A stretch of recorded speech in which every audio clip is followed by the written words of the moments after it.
요즘에는 며느리에게서 오는 전화가 눈에 띄게 줄었습니다. 예전엔 주말이면 어김없이 연락이 왔습니다. 어머니 뭐 하세요? 이번 주말에 손주들 데리고 갈게요. 그런 톡이라도 하나 왔는데 몇 달 사이엔 명절 인사 말고는 연락이 끊기다시피 했습니다.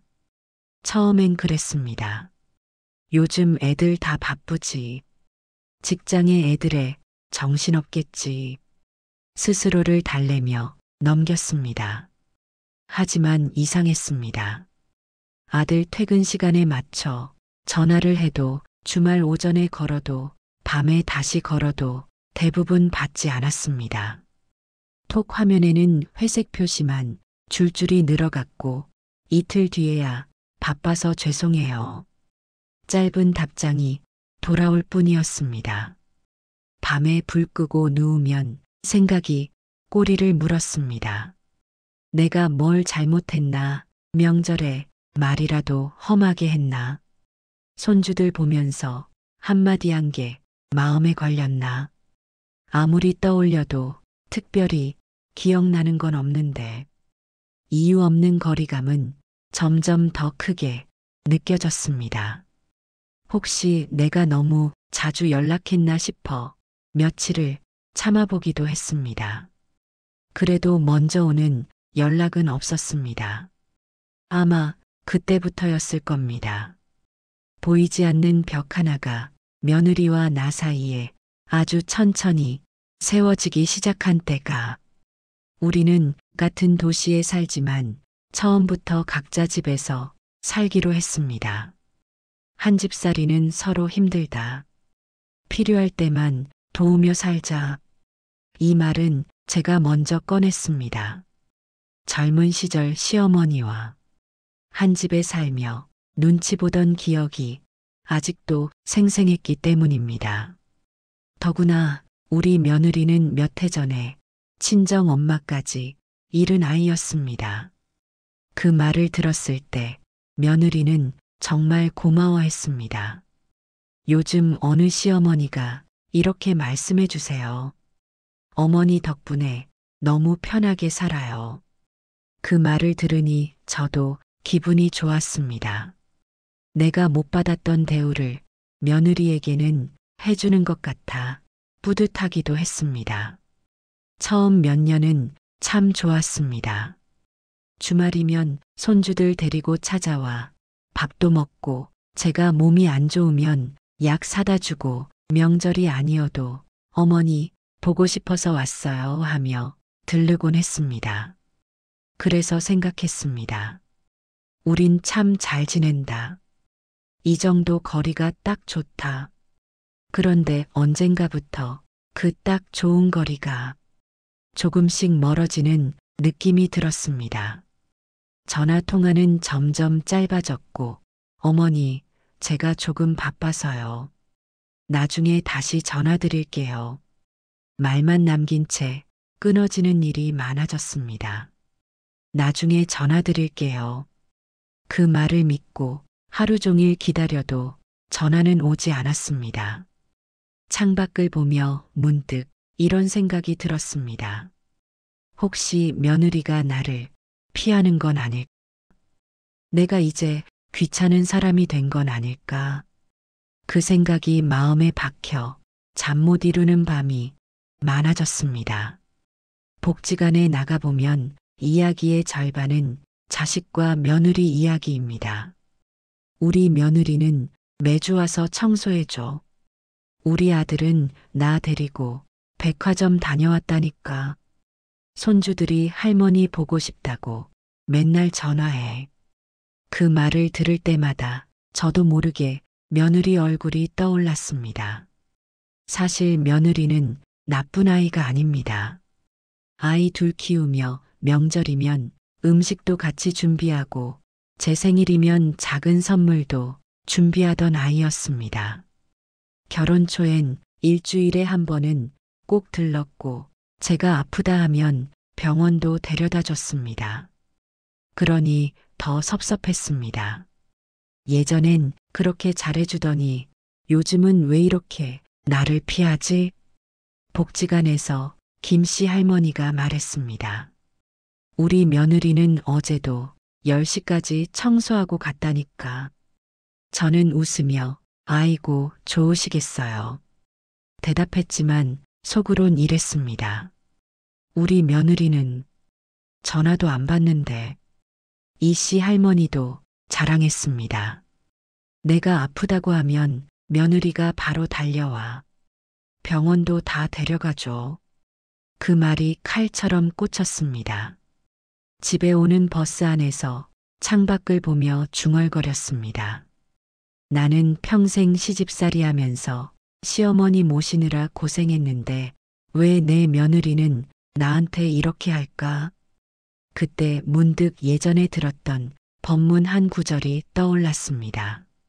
남의 집과 나를 비교하는 마음이 괴로움의 첫 씨앗이다.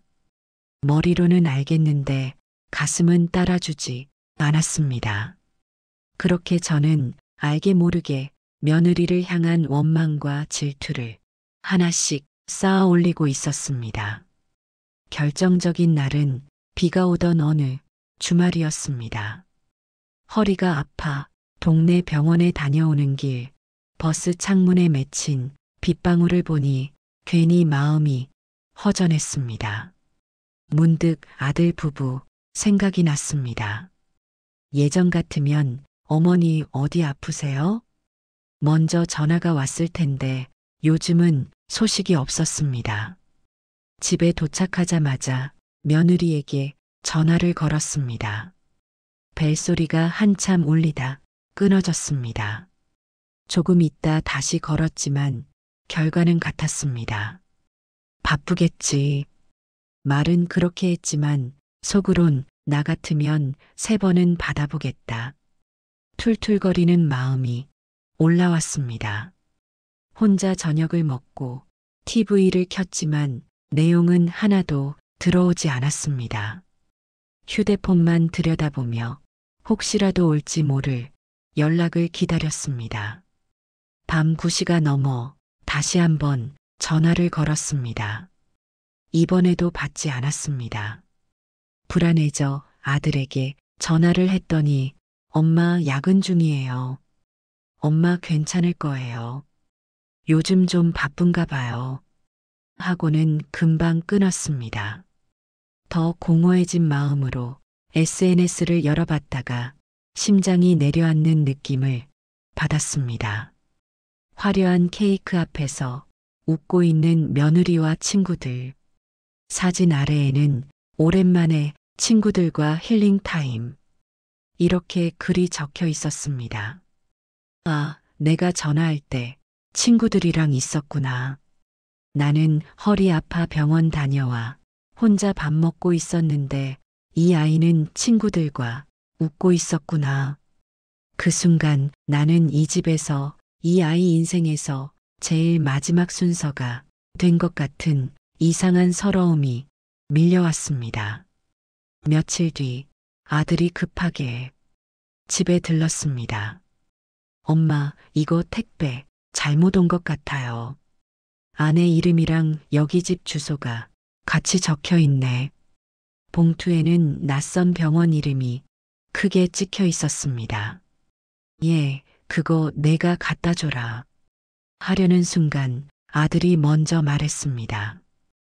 회사 늦겠어요. 엄마가 전화로 얘기 좀 해주세요. 그렇게 말만 남기고 급히 나가버렸습니다.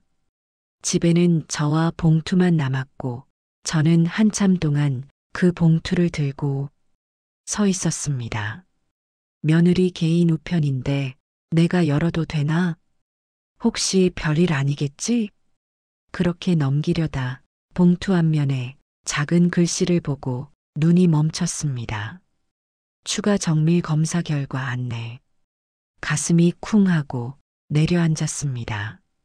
평생 살아오며 그 말이 무슨 뜻인지 모를 리 없었습니다. 단순 검사가 아니라 뭔가 이상이 발견됐다는 뜻. 손이 떨려 봉투가 잘 잡히지 않았습니다. 그래도 결국 천천히 봉투를 열어 서류를 꺼냈습니다. 서류에는 어려운 의학 용어들이 빼곡히 적혀 있었습니다. 종양 의심 소견, 조직 검사 필요, 수술 권유, 짧은 몇 줄이 칼처럼 가슴을 베었습니다.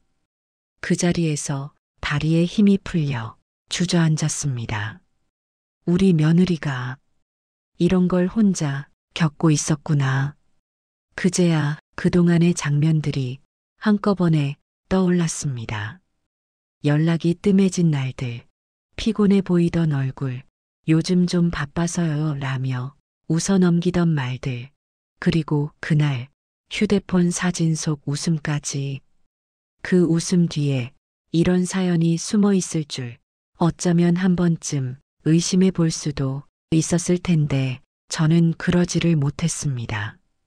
내 서운함에만 매달려 나를 피한다, 나를 무시한다 생각하며 원망만 했습니다. 복지관에서 다른 집 며느리 자랑을 들을 때마다 우리 며느리를 속으로 비교하고 집에 와서는 요즘 며느리들은 너무한 것 아니냐 혼잣말까지 했습니다. 그 시간에 이 아이는 혼자 병원에서 검사받고 혼자 결과 기다리며 얼마나 불안했을까요? 친정 엄마마저 잃어버린 며느리가 저 혼자 무서움에 떨며 견뎌냈을 하루하루가 얼마나 힘들었을까. 서류를 쥔 채 나는 얼마나 울었는지 모릅니다. 얘야 미안하다. 몰라서 미안하다. 눈물이 조금 멈추고 나서야 휴대폰을 들었습니다. 지금이라도 가야겠다. 혼자 두면 안 되겠다. 며느리가 다니는 병원을 찾아가는 길, 마음은 계속 흔들렸습니다. 내가 아는 척하면 더 부담이 되지는 않을까? 먼저 아들에게 말해야 하나? 아이가 나를 보면 더 놀라지 않을까? 버스 창밖의 풍경은 눈에 들어오지 않았습니다. 그럼에도 발걸음은 결국 병원 앞에 다다랐습니다. 큰 병원 건물을 올려다보며 생각했습니다. 저 안 어딘가에 우리 며느리가 있겠지. 혹시 지금 검사 결과를 듣고 있나? 정문 앞에서 서성이고 있는데 유리문이 열리며 한 사람이 천천히 걸어 나왔습니다. 바로 며느리였습니다.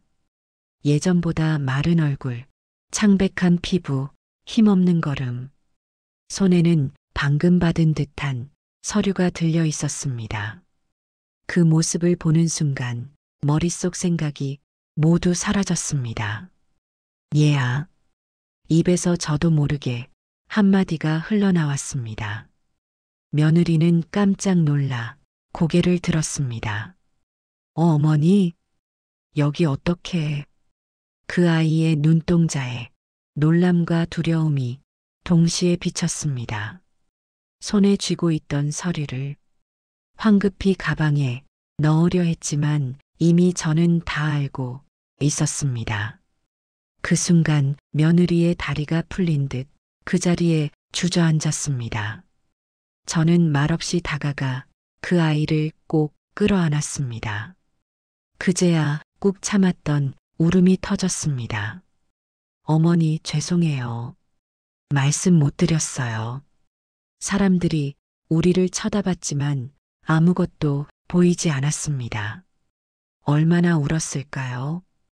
울음이 조금 가라앉자 저는 며느리를 부축해 병원 앞 벤치에 함께 앉았습니다. 한참을 말없이 앉아 있다가 며느리가 조심스레 입을 열었습니다. 어머니한테 말씀드리려고 했어요. 근데 목소리만 들어도 울 것 같아서 차마 전화를 못했어요. 저는 그 아이의 손을 그저 꼭 잡고 앉아 있었습니다. 그 후 병원 근처 작은 카페 구석에 앉아 우리는 처음으로 서로의 마음을 제대로 꺼내 놓았습니다. 며느리는 말했습니다. 몇 달 전부터 몸이 이상했답니다. 처음엔 피곤한 줄 알았는데 검사 결과를 보고는 한동안 아무 말도 할 수가 없었다고. 아들에게 말하려다가도 회사 일로 지쳐 있는 모습을 보고 입을 다물었고, 저에게 말하려다가는 어머니가 밤새 걱정하실 것 같아서 또 삼켰답니다. 그래서 혼자 병원에 다니고 혼자 결과를 기다리고 혼자 인터넷을 뒤져보며 밤을 새우다 울곤 했대요. 친구들과 찍은 그 사진도 실은 병 이야기를 털어놓고 울다가 억지로 웃으며 찍은 사진이었습니다. 그 이야기를 듣는 동안 저는 숨도 제대로 쉬기 힘들었습니다. 나는 그 시간 내내 이 아이를 원망하고 있었구나. 내 외로움, 내 서운함만 붙잡고 요즘 며느리들은 정이 없다. 투덜거리던 제 모습이 한없이 부끄러웠습니다. 저는 며느리 손을 꼭 잡고 말했습니다. 얘야, 미안하다. 내 자리를 한 번만 생각해 봤어도 내가 그렇게 원망하진 않았을 텐데. 며느리는 고개를 저었습니다.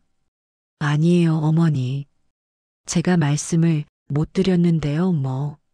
하지만 저는 알았습니다. 잘못은 분명 제게도 있었습니다. 상대를 탓하기 전에 먼저 그 사람의 자리에서 한 번 더 바라보라. 부처님 말씀한 구절이 그제야 가슴 깊이 들어왔습니다. 그날 이후 우리는 병원을 함께 다니기 시작했습니다. 수술 날짜를 정할 때도, 수술 전날 밤 병실에서도 저는 며느리 곁에서 손을 잡고 함께 있었습니다. 다행히 수술은 잘 끝났습니다. 늦지 않게 발견해서 회복 가능성이 높다는 의사 말에 우리는 함께 울었습니다. 지금 며느리는 조심스럽게 회복 중입니다. 어머니가 옆에 계셔서 견딜만 했어요. 며느리가 이렇게 말할 때마다 저는 속으로 기도합니다. 부디 이 아이의 남은 길이 조금이라도 덜 아프기를. 요즘 저는 복지관에서 남들이 며느리 자랑을 해도 이제 마음이 흔들리지 않습니다. 우리 며느리는 아픈 몸으로도 용기 내어 병을 이겨내고 있으니 그것만으로도 얼마나 자랑스러운지 모릅니다. 주말이면 다시 손주들 데리고 놀러 옵니다. 예전보다 더 자주, 더 편한 얼굴로. 우리는 함께 밥을 먹고 아픈 얘기만이 아니라 소소한 일상도 나누며 웃습니다. 때때로 저는 묻습니다. 요즘은 좀 어떠니? 힘든 건 없니? 그러면 며느리는 웃으며 말합니다. 괜찮아요, 어머니. 이제는 혼자가 아니라서요. 지금 이 이야기를 듣고 계신 어르신들께 감히 한 가지 부탁을 드리고 싶습니다. 혹시 섭섭해서 멀어진 가족이 있으신가요? 왜 나한테 이렇게 하냐고 마음속으로 원망하고 계신가요? 저도 그랬습니다. 그러나 알고 보니 그 시간 동안 그 아이는 혼자 병원에 다니며 두려움과 싸우고 있었습니다. 역지사지 그 사람의 자리에서 한 번 더 바라보라. 부처님 말씀처럼 원망이 치밀어 오를 때 잠시 멈추고 그 사람 자리에서 한 번만 더 생각해 보시길 바랍니다. 혹시 그도 말 못할 아픔을 안고 버티고 있는 건 아닐지, 알 수 없는 사정이 숨겨져 있는 건 아닐지. 그 한 번의 생각이 저와 며느리처럼 끊어질 뻔한 인연을 다시 이어주는 다리가 되어줄지도 모릅니다. 마음 선방은 어르신 한 분, 한 분의 남은 길이 조금이라도 덜 외롭고 조금이라도 더 따뜻해지기를 바라며 오늘도 작은 등불 하나를 밝힙니다. 이 이야기가 어르신 마음에 작은 위로가 되었다면 다음 인연으로 또 뵙겠습니다. 감사합니다. 평안하십시오.